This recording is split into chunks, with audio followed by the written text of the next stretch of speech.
Hello, everybody, and welcome to the Talk of the Town podcast. If you have not already, make sure to hit that subscribe button, as we're now on the road to 500 subscribers here on the YouTube channel. If you love sports content, sports talk, anything from the NFL to the NBA, it's all right here on the Talk of the Town podcast. And it has felt like forever since I have hopped on here and I've done a long-form video here on the pod. It's been about like a week or so, but I'm used to doing 3 to 4 uploads a week here on the YouTube channel, at least for long-form, and then I push out some shorts, whether it's on YouTube, TikTok, Instagram, whatever it is. But this week, it has been a hell of a week this week, people. I caught a pretty nasty head cold at the beginning of the week, around like Sunday or so, just between my throat killing me, my nose just completely congested, coughing, body aches, chills. I tried to hop on here and record, but I just couldn't do it for like 2 or 3 days. There was no way I could hop on here for 30, 40. I could hop on here for 10 minutes and talk if I wanted to, not even like 5 minutes. So that just wasn't doable. And then, of course, my dad's a tax guy, so I'm the one scheduling, making the calls, stuff like that, putting people in. And as you guys know, it is tax season, so the phone is just going just ape shit here, just every like 2 seconds the phone's ringing, I'm having to answer. So also too, I had school start this week, so it's just a lot of stuff going on, but we are back. We're going to make sure to get more uploads out. We got Super Bowl reactions coming up here soon and all that. The NFL awards were last night, MVP, Coach of the Year, all that good stuff. The trade deadline for the NBA, so we got a lot of good stuff to talk about here. We got content for days, so let's get started here with the MVP last night. Matt Stafford winning the MVP at 37, 38 years old. Pretty controversial MVP for a lot of people. They think Maye should have won it. People are kind of dogging the guy who voted for Justin Herbert. We'll get into all that here in a few. But for Stafford, what a hell of a year for him. I don't care that he had 15 passing touchdowns, 15, 16 passing touchdowns within the 1 yard line or whatever it was. He was great. And when I look at the Rams, and we'll start at the beginning of the season, when he was going into that weird metal mobile home looking thing and getting that acutherapy or whatever it was called. And people were like, what the hell is going on with Matt Stafford and his back? And me, myself included, and just like along with everybody else, when my power rankings, I had the Rams starting off at 4 or 5, somewhere around that range. And I was like, the Rams are going to be great this year. You look at Nakua, the Devontae Adams edition, their defense, all of those young guys are now a year older, a year more experienced under Sean McVay. I loved Chris Shulo calling the defense. So that's where I was like, I think this team's going to be really good. And then all of a sudden you see the Matt Stafford back issues. And then I'm like, what the hell is going on here? And if you would have told me Matt Stafford would have won MVP, I would have been like, I don't know about all that. And Matt Stafford, throughout all his years with the Lions, even a couple of years here with the Rams, he has been an incredibly injury-prone player. And I'm like, an older player with, right now, no one knows what's going on with this back injury. I'm like, is this guy even going to play 17 games? Is he going to play 12 games? I made a prediction, I think, where I was like, Jimmy Garoppolo is going to have to come on to the Rams here. And if Matt Stafford takes a hit and he gets up holding his back, this is going to be something that lingers all season for him. And the Rams are going to be in trouble. I like Jimmy Garoppolo. I think he's one of the better backups in the league, but he's no Matt Stafford. Clearly, he's no Matt Stafford, right? So I would have thought like Garoppolo would have to come in and play 5, 6 games, at least go 3-3, 2-4, whatever it is. Just try to win some games in that stretch. And Stafford's going to have to come in and play hero. So I thought the Rams were going to be in some serious trouble at the start of this season. Turns out myself and everyone was completely wrong about that with his back injury. He played through the whole season, played at an MVP level. What he threw from was 50 touchdowns or something like that. I think one thing with the MVP, and a lot of people are making this argument with Maye and Stafford right now, that they say the definition, of course, is the most valuable player, but the most valuable player to your team. How many games has your team won? Like the Patriots won 14 games. Without Drake Maye, we all know this team's not winning 14 games, right? And people say with Stafford, well, he has Nakua, he has a couple, some All-Pros on his team. Kyron Williams is a great running back. Puka Nakua is a first-team All-Pro or second-team, whatever All-Pro. Devontae Adams next to him is a Hall of Famer, still playing great football. He was one of the best, if not the best, red zone receiver in the entirety of the NFL this season. You got Sean McVay calling plays. So one of the things I say with that is kind of like with May and the easy schedule. People say, oh, well, May played the easy schedule, this and that. And then just the Patriots in general, it's the only reason why they're in the Super Bowl. I'm like, well, that's completely out of their control. Just like Matt Stafford he's throwing to Puka Nacua, he's throwing to Devontae, it's Kyron Williams in the backfield. There's a pretty good offensive line. I'm like, well, that's completely out of his control. Why are you going to hold that against him in terms of winning the award? It gets iffy with stuff like that. It's hard because you can always make a counter argument for everything. But I do think I think both of these guys deserve to win MVP. I actually had a pretty controversial, there was a lot of people sitting there saying, dude, what the hell are you talking about, this and that? When I was talking about these guys should split the MVP, we were this close, by the way. It was one of the closest, if not the closest, MVP race of all time, for the NFL at least. And it was 24 votes Stafford, 23 votes May, 1 Herbert, 2 Josh Allen, I believe. And when you look at the one guy who voted for Herbert, I was this close to having the opinion of like, hey, these guys should split the MVP. I think I was like the only guy in the universe saying that about, because you guys remember when Peyton Manning and who the hell was it? I think it was McNair split the MVP that one year, years and years ago. And I was like, dude, this could be a situation like that, guys. It's this close. And I was this close to hitting it, being like, oh my God, these guys split the MVP. That would have been pretty crazy if that happened.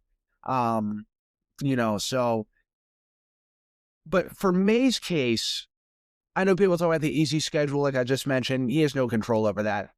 The thing with the Patriots is without May, and you looked at them last year, and they made some serious improvements this season. Like I think they spent the most money in the offseason on free agents. They spent like $300 million or something like that, bringing guys in like Milton Williams, Stephon Diggs, Carlton Davis. I mean, they made a lot of big-time acquisitions, bringing in Mike Vrabel to coach this team. And it's pretty bold going in and firing a guy who, mind you, with Drake Maye, he was somebody who was supposed to be Bill Belichick's predecessor for years. I mean, this was talked about back in the 2019 or something like that. Like, Drake Maye is going to be after Bill Belichick. Like, they were just waiting and waiting. And now, look, Drake Maye, they put him in. They didn't like it. A lot of credit to Robert Kraft. I give Robert Kraft a lot of credit for moving on off of Drake Maye and bringing in Mike Vrabel to really help bring in guys like Josh McDaniels again, who won an award last time, I think it was Assistant Coach of the Year or something like that. He won as well. It was a big night for the Patriots, Mike Vrabel and all that. And May, like I say, there's 95% of quarterbacks in this league you could out-replace. Like, you could stick in, I think the only guys you could replace May with, and you could have around the same results, is Josh Allen, a healthy Lamar Jackson, Stafford, a healthy Pat Mahomes, and I think that's about it. I mean, to be honest, he played amazing this year, and that's where I give him a lot of credit. That O-line is still being rebuilt. They drafted Will Campbell, who's a rookie and dealt with some injuries towards the middle of the year, missed 4, 5, 6 weeks or something like that. Came back, hasn't necessarily played great from his injury. People said maybe he came back too fast. Whatever it is, there's still been some issues on the left side of the offensive line at left tackle, but I think that'll be fixed as he goes on throughout his career. Jared Wilson, a rookie at the left guard for Drake Maye on the Patriots offensive line. He's been pretty decent. Garrett Bradbury, kind of just a guy you stick in there, veteran center, just decent. He's decent on his best day. Michael Onwenu, one of the best guards in the league, and Morgan Moses at the right tackle is pretty good. I mean, he's better than average on his best days. Just kind of, you come in, he does what he needs to do, and he's a good right tackle. I agree that May does not have as good as a team as Matt Stafford does, but Stafford 100% deserves the MVP just as much as Drake Maye did. I mean, I think people saying that Matt Stafford did not deserve the MVP is just wild, because like the argument I just made with May about how you could you can't really replace Stafford. I mean, maybe you could replace him with Drake Maye and they could have around the same result. Mahomes, Lamar, some of the guys I named. And if you're going to maybe stick in other names, and you say, well, they got a lot more talent on offense, their offense would be just as strong, you let me know. I think one thing with Stafford and one thing he did as well with the Rams that people don't necessarily talk about is the Rams defense this year was not very good. In terms of the secondary, they were not very good. They regressed in some areas. And like their pass rush, they weren't quite as good as they were last year, but they were still a good unit. And their secondary was getting torched, especially in the second half of the year. Their secondary is one of the worst in the NFL. Emmanuel Forbes kind of went back to being Emmanuel Forbes again. You know, the one we remember getting drafted before Christian Gonzalez and getting cut from the Commanders. And just their safeties aren't great. Their corners aren't great.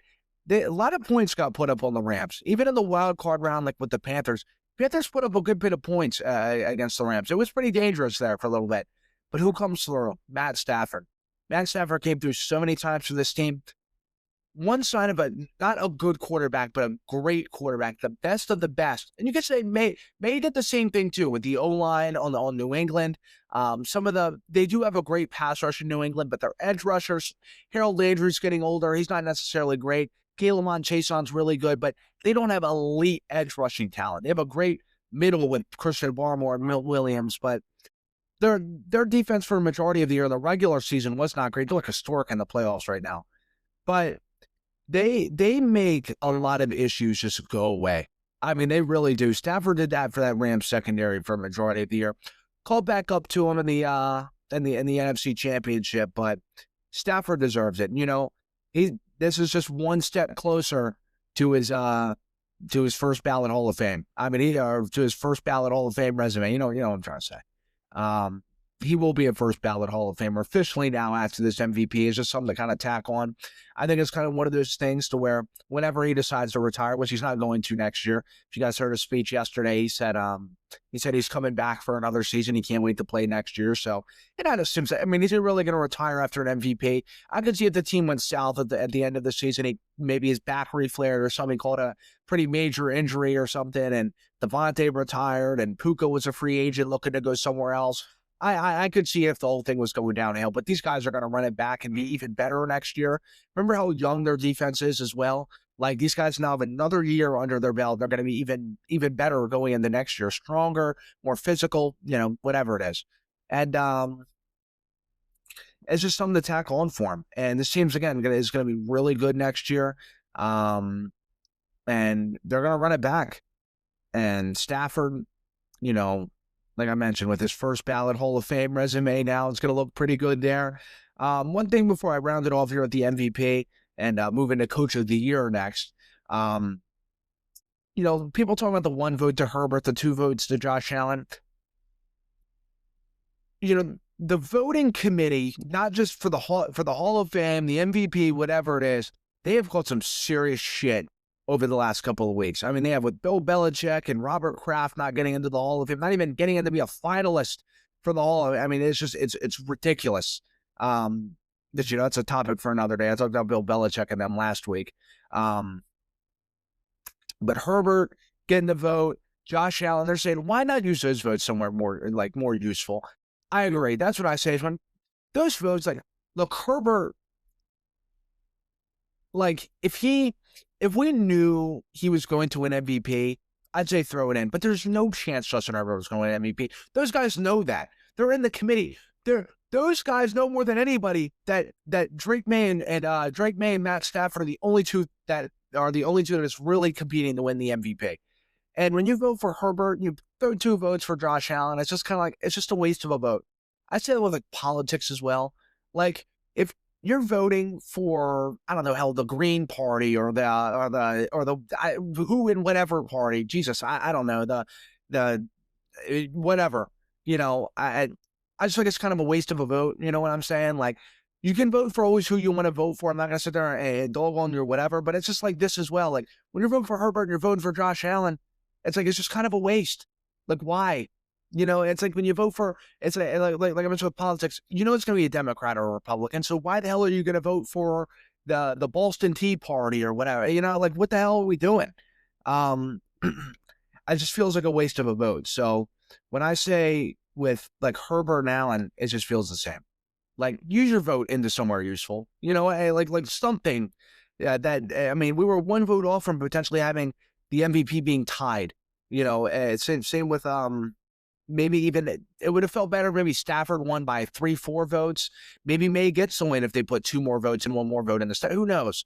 But I agree with that a little bit for sure. Like, put your votes into something more useful. Those guys know more than anybody that it was really between Stafford and May. Look, Herbert, I'm not saying those guys don't deserve votes ever at all. Like, when you look at the Chargers, Rashawn Slater and Joe Alt, Joe Alt was out for 90% of the season, and Rashawn Slater was out before the season even started. They were dealing with injuries. Justin Herbert had surgery on his wrist, went out and played 2-3 days later or something like that. Like, he had a pretty badass season and carried it out as far as he could carry it until he played against New England in the wild card round.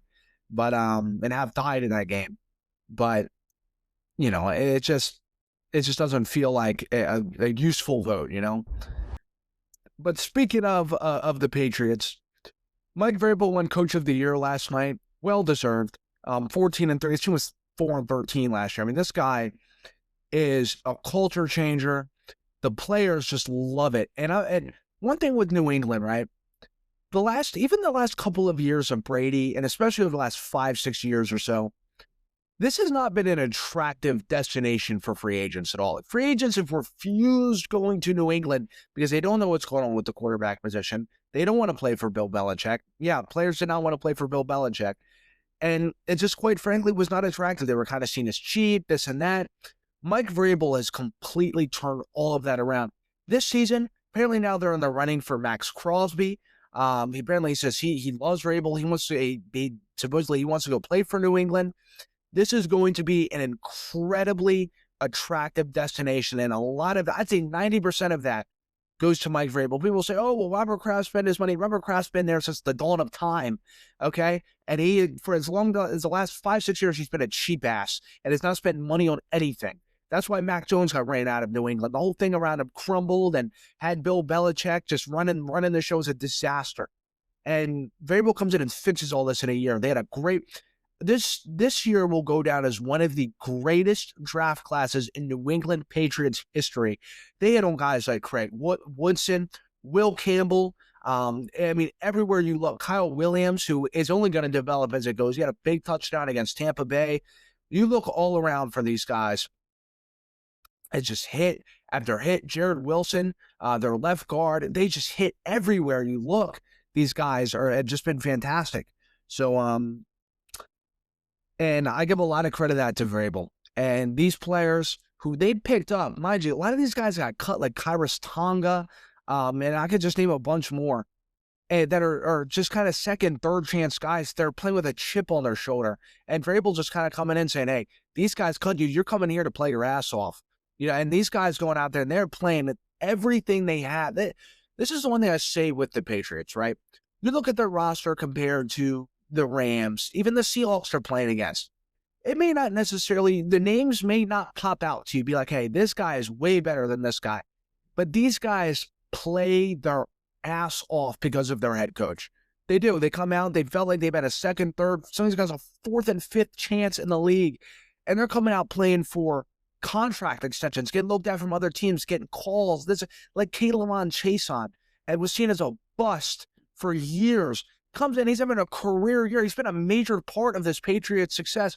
He gives a lot of credit to Vrabel. So, and again, when I say with Coach of the Year, all of these guys deserved it. They did. Like Liam Cohen, what he did with the Jags, you could say the same for Vrabel. A lot of these guys, you look, I think the Jags have a very talented roster as it is, but Trevor Lawrence has been kind of seen as going down the bust route now. Like, is this guy really what we think he is? Like, this is kind of like a Tua Tagovailoa thing. They're paying all this guy all this money, and he's just not that good. He comes in, he was an MVP finalist last night. And they go in, they make the playoffs. They were actually seen as a heavy Super Bowl favorite. They get knocked out to Josh Allen and the Bills the first round. It happens. But this team is going to be good for years to come. It feels like for the first time, the Jags are now going to have consistent success going forward. It's not going to be the one outlier year with 2017 Jacksonville, where they went to the AFC Championship and had a good year. And after that, 2 years later, they're picking Trevor Lawrence #1 overall and Trayvon Walker #1 overall, where they have a good year and they just suck for another 6, 7, 8 years after that. It feels like now they are going to be a consistently good team. And I give a lot of credit that to Liam Cohen. He's came in and changed this thing around. Mind you, with Liam Cohen coming in as well, he was seen as the worst, yes, the worst head coaching hiring this year. Worse than Aaron Glenn and worse than some of the other guys that got hired. He was one of the best. He could have deserved it just as much as Vrabel. Kyle Shanahan, with all the injuries they had on offense, his side of the ball, defense as well. This team was in the divisional round of the playoffs and knocked the defending champs out. Yeah, they knocked the Philadelphia Eagles out of the wild card. I know it was a weird year for the Eagles, but still, when you compare this team, they were bringing in Marquez Valdes-Scantling and DeMarcus Robinson and guys like Eric Kendricks on the other side of the ball. It's like, dude, what they're doing with guys that are coming off the couch looking for a job, and they're out there competing for the number one seed in the last 60 minutes of the season is nothing short of incredible. He deserved it just as much as Cohen and Vrabel did. Ben Johnson, I want to call him Lane Johnson for some reason. Ben Johnson. The Bears. Bears have been a clown show for my whole life and your parents' whole life and whatever it is. The Bears have just been a disaster for years. Since they still talk about the 85 Bears like they just won the Super Bowl yesterday. I mean, now it feels like, just like the Jags, they're going to have consistent success going forward. And that is huge. Like the Jags for years, like I mentioned, there was no sign they were going to be a consistently good team for years to come. None at all. It was like, when is this team going to suck again? Oh, they're going to suck again in about 6 months when they play again. The Bears, it feels like now they have a real head coach, and there are going to be real competitors in that division for the next 10, 15 years or so, however long. Ben Johnson's a young, energetic guy and an offensive mastermind calling plays. They got something there with him and Caleb Williams. They have a real something there, and that's going to be exciting to watch compared to what the Bears have been. You know, you look at their season last year, like the Jags and the Patriots, they sucked. They were 4-13, just as long as those other two teams, and they go out this year and they were really close to being in the NFC Championship, like this close. And they revitalized Caleb Williams' career, and just a fantastic season. Mike Macdonald with the Seahawks. Yeah, the Seahawks have not nearly been as bad as some of these other teams, like the Patriots over the last 5 years. The Jags over God knows how long. Same thing with the Bears. But the Seahawks, the last few years of Pete Carroll and even Russell Wilson and Geno Smith, Pete Carroll was seen as an outdated old coach, a scheme stuff. Players didn't want to play for him anymore. Russell Wilson wanted to leave, and it was just kind of a mediocrity, just a lot of mediocrity in Seattle. It felt like a long time since the Legion of Boom. Mike Macdonald comes in his first year. They don't make the playoffs last year. They still finished 10-7 or something like that. And we're still a good team, just fell this short of the playoffs. And instead of being like, hey, we were this close, we'll keep Geno Smith, even though they did try to keep Geno Smith, but they ended up moving off in general, went to go get Sam Darnold. He could have just went, hey, we're going to run this back, but maybe we'll make a couple changes. He said, nah, we're going to ship off DK Metcalf. We're going to let Jackson Smith and Jigba run the offense. He just won Offensive Player of the Year last night as well. We're going to let Sam Darnold run this. We're going to take a risk. We're going to take risks. That's what Mike Macdonald did. They're in the fucking Super Bowl this year. And he deserves just as much credit for that. Just Schneider and those guys up there in the front office as well. He came in, they all said, you know what? We don't feel comfortable with mediocrity. We're not going to feel comfortable with, hey, we're going to stick it and try to see what we have next year. He turned this whole thing around. This defense feels like the Legion of Boom defense. He deserved it just as much as Vrabel or any of those other guys did. This is the one award where I said, hey, every single one of them could have won this award and nobody would have complained. No one would have complained if Vrabel won it, which he did. No one would have complained if Liam Cohen won it.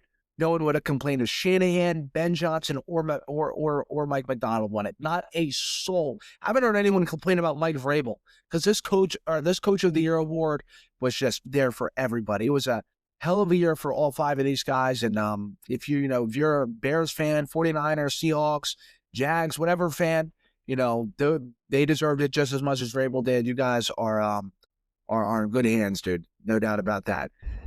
So let's move into talking about the Hall of Fame. And last night, the Hall of Fame inductees, they went in, and I don't know if you guys see next year's class. It's great, man. Big Ben.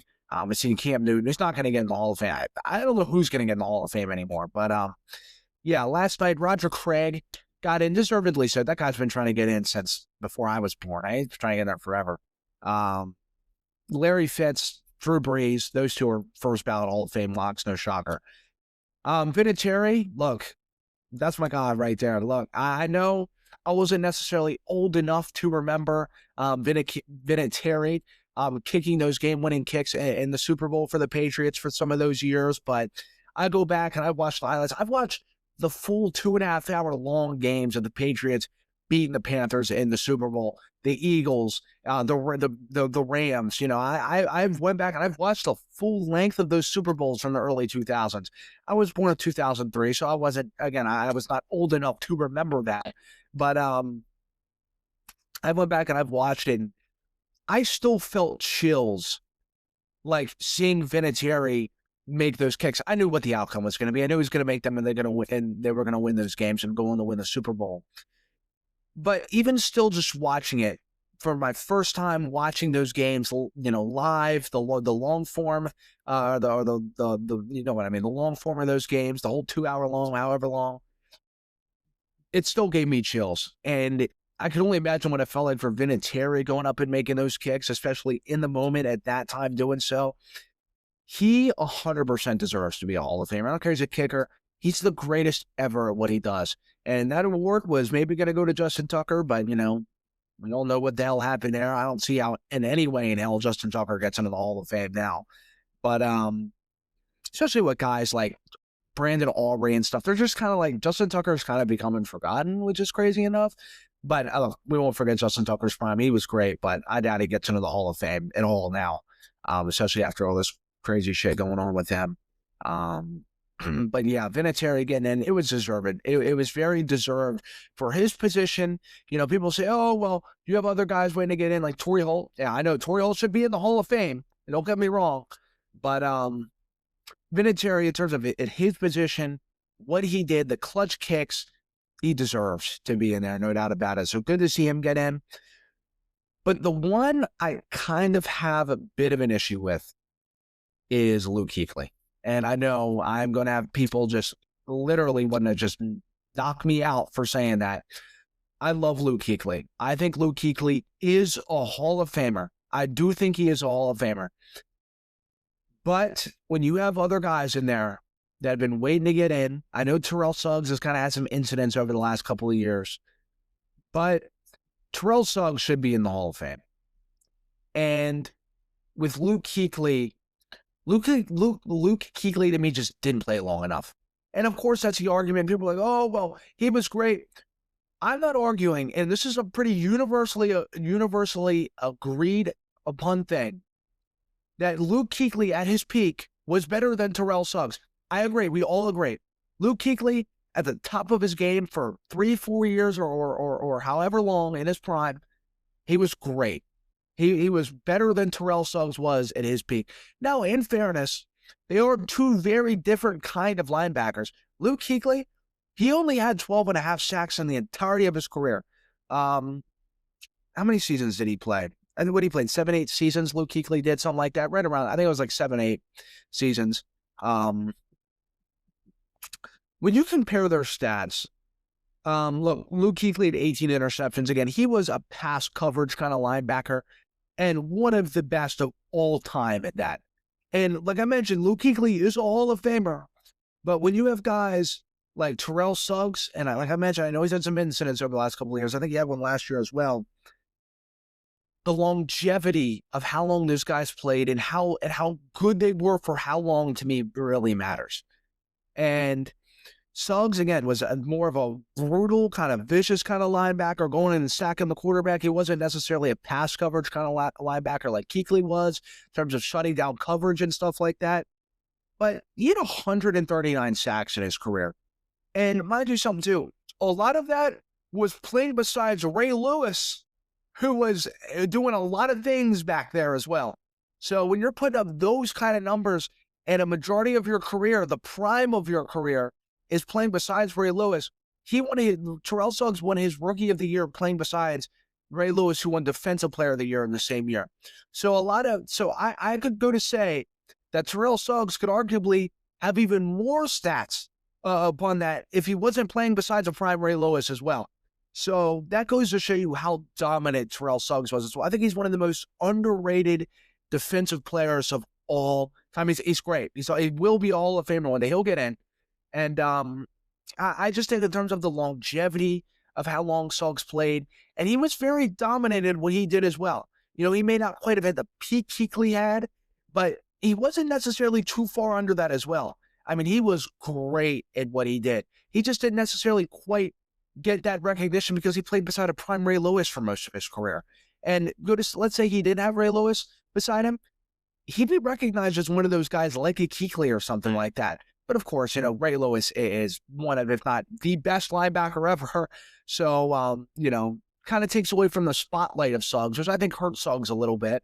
But he's great. And I do think he deserves to be in there. And I do think he deserves to be in over Luke Kuechly. Does not mean Luke Kuechly does not deserve to be in the Hall of Fame, but I do think Suggs should get in first over Luke Kuechly.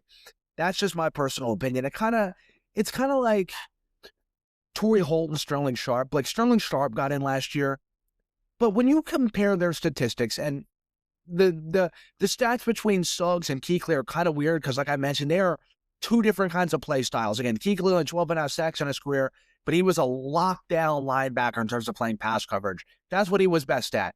You could not throw in the middle of the field on Luke Kuechly at all. And so those stats are just kind of different than Sharpe and Torrey Holt, but they're at the same position and they do the same things.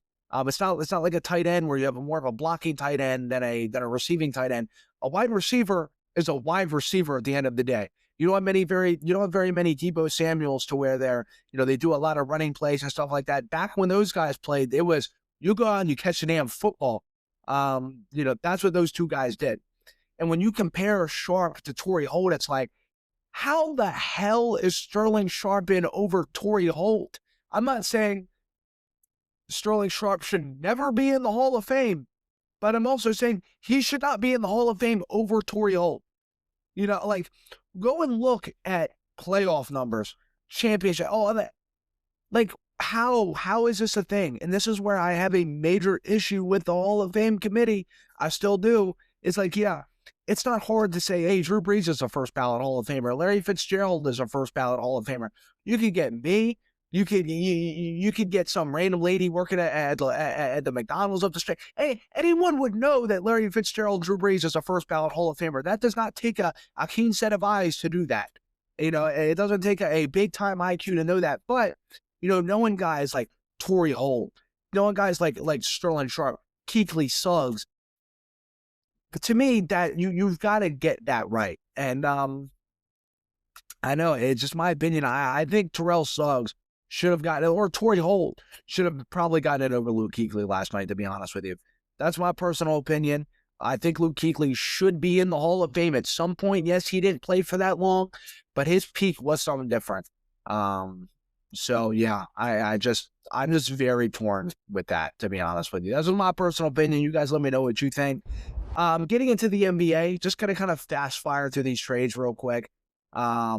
The Wizards trade for Anthony Davis and D'Angelo Russell and other guys like Dante Exum and whatever. What a hell of a trade for the Washington Wizards. And look, I live in the DMV area, so I know the Wizards more than a lot of people. I can't imagine if you don't live in the DMV, you probably don't give a rat's ass about the Washington Wizards. And can I say I blame you?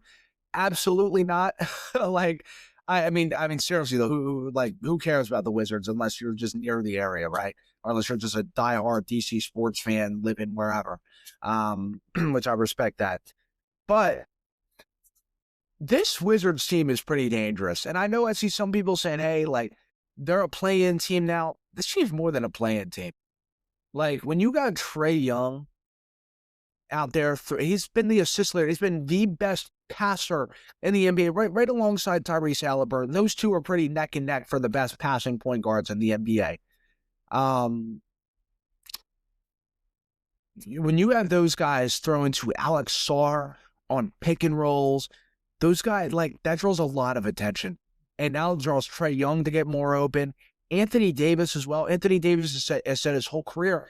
This is why kind of with his last stint with the Lakers, they didn't quite have as much success. In 2020, when the Lakers won the NBA Finals, Anthony Davis was playing the four alongside Dwight Howard. Yeah, it wasn't three-time back-to-back defensive player of the year Dwight anymore, but Dwight was still a good player, and he was their center. They had Anthony Davis playing the four. That's where Davis is best at, because he's one of the most versatile fours in NBA history. He can shot block. He can play perimeter defense. He may not be the best three-point shooter in the world, but on offense too, when the four is guarding him, when he doesn't have a 7'4" or 7'1" Joel Embiid on him necessarily, he can get more in his bag.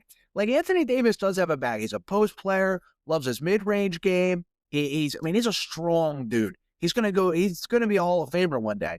And Anthony Davis is gonna play the four alongside Alex Sarr. That's when Anthony Davis plays his best basketball. And Davis reminds you too, that brief stint there with the Mavericks, playing alongside Gafford, playing alongside Lively when he came back from injury, he played damn good on the Mavericks. Do you remember those play-in games there with Dallas? Playing some damn good basketball. And unfortunately for him, Kyrie Irving got injured, and just the whole thing looming. With him too, he was never going to succeed in Dallas because they wanted Luka Doncic. I'm not saying I blame Dallas Mavericks fans, but it was never going to work, okay? As long as Anthony Davis was in Dallas, he was always going to hear, man, we traded you for Luka Doncic, and yeah, you're great, but we want Luka Doncic back. You had fans out there literally holding signs, like sending Nico Harrison death threats and shit, and all this crazy stuff going on in Dallas. He was never going to succeed in the Dallas Mavericks organization. I think they see that. Look, they got some picks back as well, or Dallas did. They got 2 firsts, I think 3 seconds. And I get where some Wizards fans are saying that's a lot of draft capital for an older player. Then we got D'Angelo Russell, Exum, and I forget who else they get, but Exum and them don't really matter. I'm sure they'll get traded for someone else along down the line or whatever. But remind yourself with the Wizards. The Wizards have a chest of draft picks. They're very similar. Remember OKC in about 2020, 2019 when they shipped off Russell Westbrook? They shipped off Paul George to the Clippers. They shipped off Carmelo Anthony, Steven Adams. I mean, they just did a full-scale, this whole thing rebuild. And, the Wizards were kind of in the same boat. They didn't quite have as a premium players, but they got a lot of picks for guys. They got picks for Russell Westbrook. They got a shit ton of picks for Bradley Beal.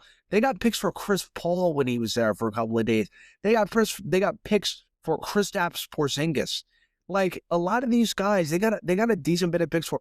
Denny Avdia, they got picks for. He's out there playing like an all-star in Portland right now. They still have a lot of draft picks. Now, mind you something, too. This year, they're not going to play Anthony Davis, and they're not going to play Trae Young. And people are like, well, why the hell when they play them, you trade for them? Look, they want to get them healthy for next year, which I completely respect. There's no chance they're going to get in the play-in tournament or even get to the playoffs this year. Anthony Davis is dealing with an injury this year, a little bit of a nagging injury. Again, when Davis gets injuries in his career, they nag. It's best to sit him out. It's best to sit Trae Young out, let him get healthy for next season. If these guys are 100%, when you got Sarr at the 5, you got AD at the 4, Trey Johnson, who they drafted this year, who is a hell of a three-point shooter, playing alongside Trae Young and those guys, the way they can spread the floor, whether they throw Keyshawn George, who's one of the best young players in the league, who's like 2 years younger than me, and 3 years younger than me. And then, Koulibaly off the bench. This team is deep. I legitimately think the Washington Wizards can make a deep playoff run next year. And why they're sitting AD and why they're sitting Trae Young this year is because their pick this year, if it goes past the 8th pick in the draft, it goes to the New York Knicks. If it goes to the 9th pick, 10th, so on, that pick's going to go to the New York Knicks. They don't want to win games. And I know they actually beat the number 1 seeded Pistons last night, which was pretty crazy, but they do not want to win games. They want to keep that top 8 pick, because if that pick is 8, 7, 6, 5, 4, and now 3, 2, 1, whatever it is, Sorry, still getting over this cold a little bit. But whatever it is, they keep that pick. They can add a top 8 pick.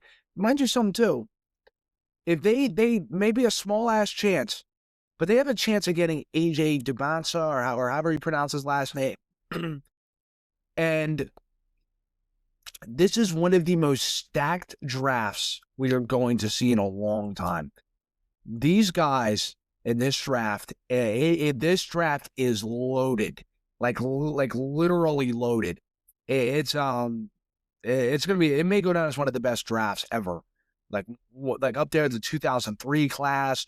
I mean, this draft is deep. So they do no way in hell do they want to give this pick up to the Knicks at all. So yeah, and I much so respect that. I think the Wizards next year, if they do somehow get the number 1 overall pick, even if they get a top 4 pick, 3 pick, this team's going to be dangerous next year. They have depth, they have picks, they have Anthony Davis, who when he plays at the 4 plays the best basketball of his career. When Alex Sarr is going to be another year older and he's blossoming as a player. He's one of the best shot blockers in the NBA. Played against one of the other best shot blockers in the NBA, the best shot blocking 4 in the league, in Anthony Davis. And you got Young distributing the ball. Koulibaly, one of the best two-way young players in the league. Trey Johnson's one of the best shooters in the league. This is going to be a hell of a lineup next year. I am so excited to see Wizards basketball next year. Never thought I'd say that in my life. Never, ever thought I'd say that in my life. But this is going to be an extremely fun team to watch. And this is bold, but I believe this team could make a finals run next year. I do. They stick with this lineup. They add some more depth pieces. What else do they need? Oh, I will say one thing they need is a new head coach. Go and look up Brian. You know what? I'll do it for you guys. Let's look up Brian Keefe's record right now. It is legitimately one of the most diabolical things I've ever seen in my life. Brian Keefe record. Here it is.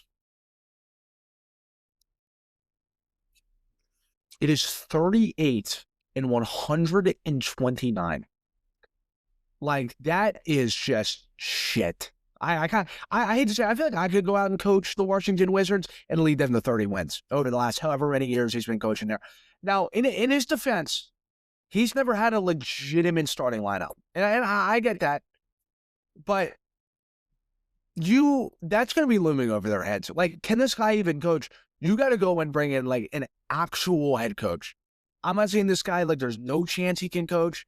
But when you have a chance with guys like AD's getting older, Trae Young, he's not getting older, but he is getting old. He's getting older, but not getting older like an Anthony Davis. Like, he's still in his late 20s in his prime. You have younger guys you want to develop. I don't necessarily know if I trust Brian Keefe being the guy, right? He doesn't have winning. You got to bring someone in with some sort of winning experience.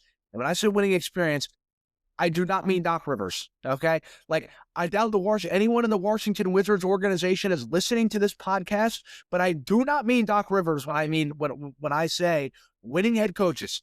Okay, he won a championship back in 2008 with Garnett and Ray Allen and Rondo and Paul Pierce. Yeah, I think we could stick about 30 other head coaches in there and they would have won a championship. You know, he is living off of that. All right, like, to me, he's kind of like the Mike McCarthy of the NBA. Like, guys, yeah, okay, he won with a prime Aaron Rodgers in Green Bay one year, but what else did he do after that? You know what I'm saying? Like, kind of like John Harbaugh and the Ravens. Yeah, he won one Super Bowl with Ray Lewis and a stacked defense and guys everywhere. And it's like, what else did he do after that? Nothing. So, yeah, no. Get a qualified head coach, someone you trust to bring up young players, and see what you can do next year, because this roster to me can compete for a finals in a really weak Eastern Conference. So one more thing to round off this topic, though. Dallas, you know, that trade just really looks like shit now, doesn't it? Luka Doncic now to the Lakers, been there over a year.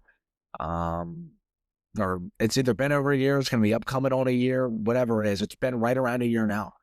Anthony Davis not on the team anymore. D'Angelo Russell not on the team anymore, which that didn't really matter to them anyway. I will say that this trade had more implications than just randomly trading Luka Doncic. I believe I'm not a conspiracy theorist guy. I'm not, I don't know. Depends. I'm not, but I'm really just genuinely not necessarily a conspiracy theorist guy. I do a lot of research with stuff. But to me, the whole thing was rigged. It was set up. Luka Doncic goes last year, that time of year, middle of the season, the NBA was at its lowest viewership it has seen in a long time, maybe ever. I mean, it was at a low point in the NBA. No matter what they did, they implemented the play-in tournament. Things aren't working for the league. So they go and they trade Luka Doncic. No, they didn't go and trade him to the Thunder. They didn't go and trade him to a team that was all right. Like, the Lakers were a contender. But they go and trade him to the Los Angeles Lakers, their biggest market. Not only the NBA's biggest market, but probably one of, if not the most valuable franchises in sports, is the Los Angeles Lakers. I see Lakers fans in Maryland. You'll see Lakers fans in Idaho. You'll see Lakers fans in Vermont. You'll see Lakers fans anywhere and everywhere you go, because they are just a big-time brand. That's why Luka Doncic went there. And you know what they get in return? They were a play-in team. They were this close to the playoffs. They had the number 1 overall pick and get Cooper Flaggett, generational prospect. Is that a coincidence? Hell no. It dates back to Patrick Ewing when the card was folded, going to the Knicks. Okay, it's not a coincidence. These guys, you look at this year, earlier in the year, with Chauncey Billups and the whole gambling thing. The NBA is known as, look, I love the NBA, but the NBA is shady as shit. It is. There's a lot of, it's shady business that you don't see quite in the NFL and stuff like that. You just don't. There is shady business in the NBA. And that was one of them. I wholeheartedly believe Luka Doncic. It was not just, oh, well, we decided to send him. I feel like this was a great deal, because you're telling me Nico Harrison got ran out of the building, and maybe he may be a bit of a dumbass a little bit, but he's also not an idiot. And he knew going into that the Dallas Mavericks would have Cooper Flag next year, because he wouldn't do that. And the chances of them, oh, well, we're going to get an older Anthony Davis and give away a guy who took us to the finals the year before that. Yeah, no, that just doesn't happen. He knew he was getting Cooper Flag. That's why he did that. And I know he ain't there. He didn't make the AD trade, but it's not a coincidence that happened. And time will tell. Cooper Flag's playing some ball right now. He's dropped like 4 30-plus point games all back to back, and they've lost every single one of them. So, we'll see, especially when Kyrie comes back. That team could turn it around. Dallas has actually been a pretty good organization, but this trade is going to haunt them for years. I feel for Cooper Flag, but yeah, AD never stood a chance with all that, though. So it feels like now that Dallas trade with AD and Luka, that trade has officially been, the coffin's been shut. The nail is in the coffin. It's over, people. That trade is officially just wrapped. So, yeah. So, the Warriors add Kristaps Porzingis to their roster for Buddy Hield and Jonathan Kuminga. Look, that felt like a long time coming for Kuminga. He's been one off the Warriors for 2.5 years now. Buddy Hield's is kind of a journeyman at this point. Does what he needs to do. I'm a little disappointed with Buddy Hield. The beginning of last year when he first went there, it was last year or 2 years ago when he first got there, when they replaced Klay Thompson after he went to Dallas. Buddy Hield was going to be like, hey, he may not quite be as good as Klay Thompson, but this is going to be a hell of a fit. Buddy Hield just isn't that good. Like, I hate him, but Buddy Hield just is not that good. Like, he is a very hot or cold player.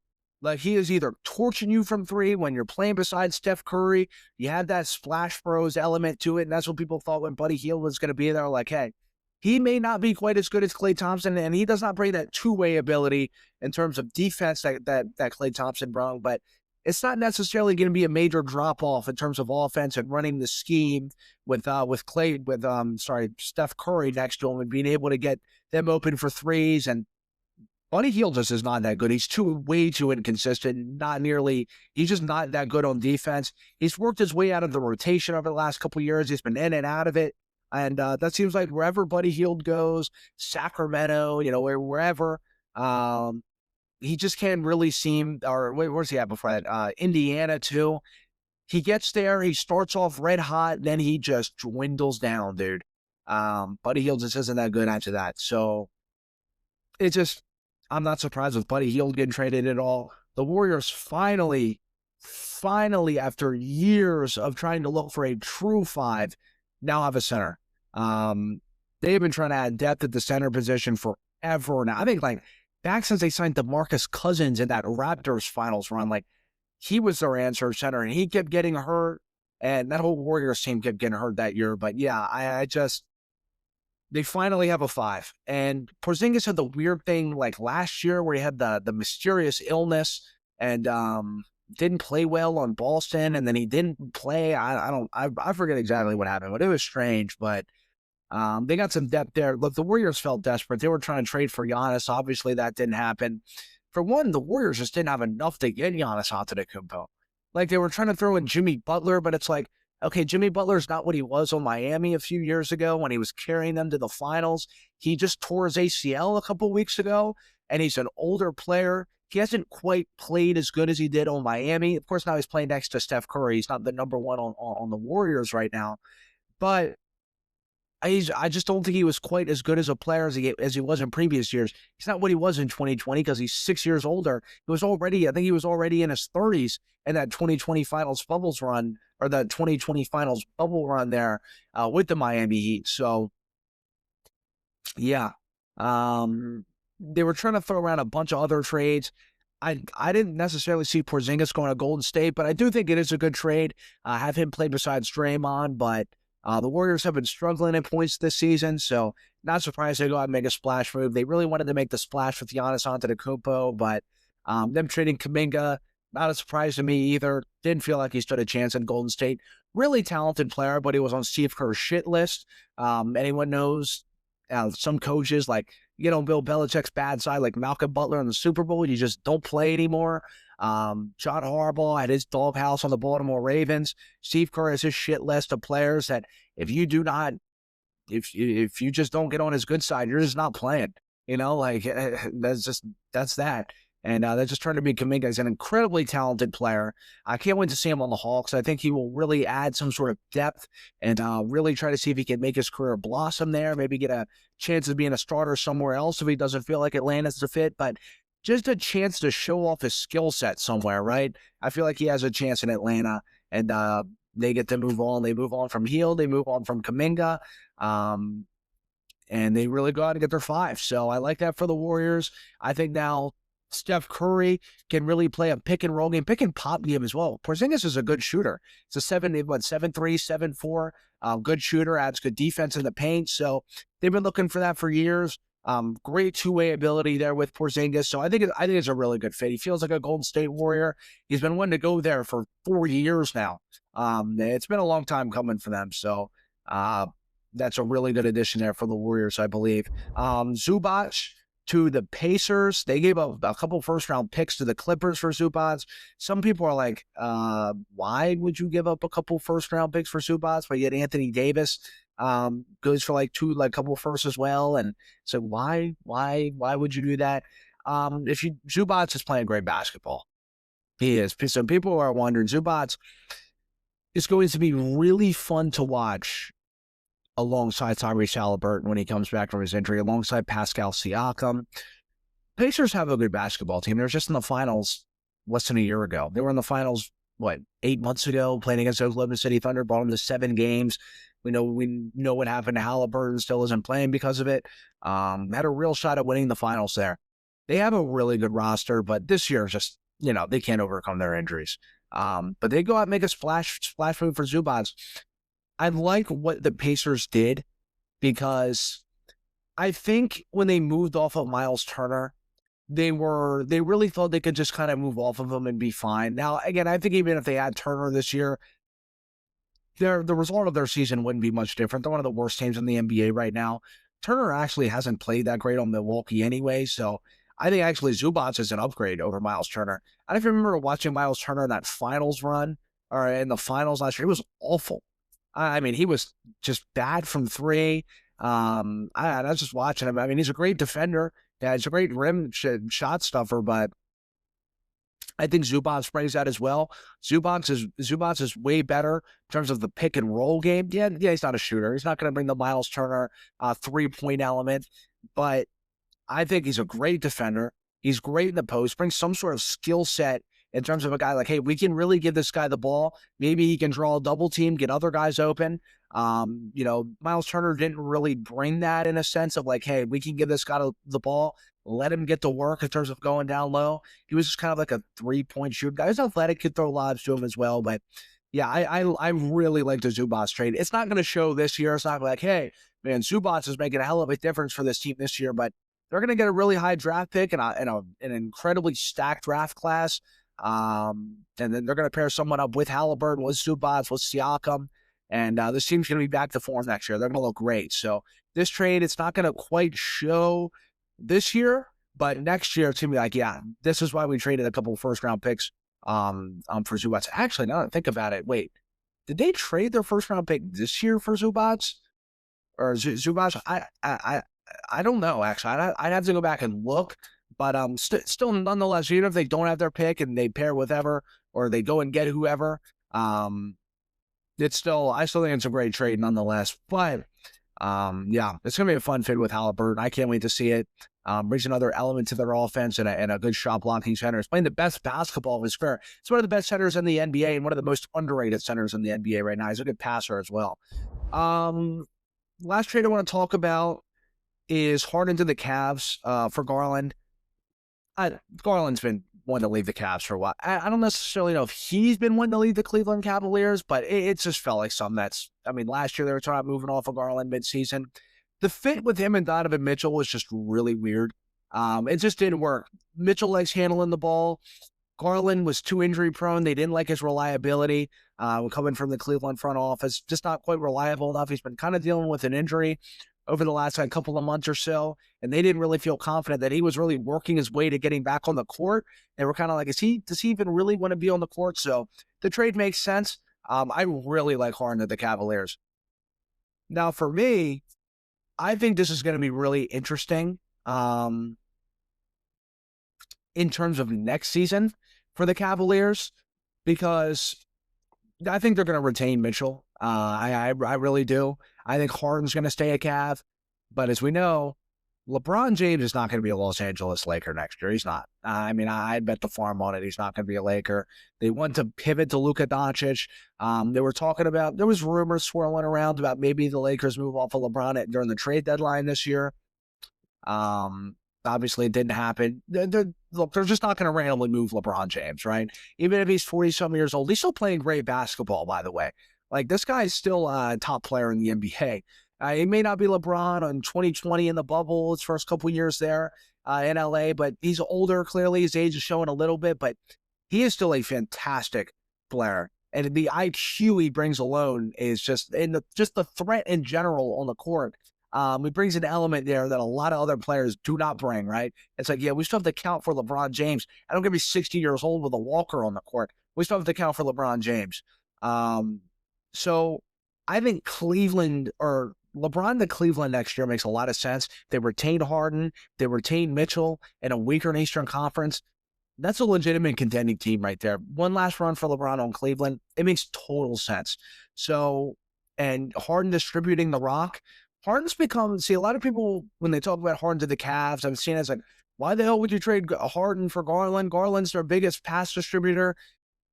Okay, Harden in his last couple of years has averaged the most assists in his career. Even on Philly there, he's playing with Embiid there for a little bit, and just some of the other guys there. He has really shifted into a passing guard. He's not necessarily the biggest ISO kind of guard in the league anymore. He's not Rockets Harden, but he can still, he still puts up hella scoring numbers, dude. He can put up a hell of a night. He had almost a 60-point night like a month or so ago. So that element he brings, he's a better scorer than Garland.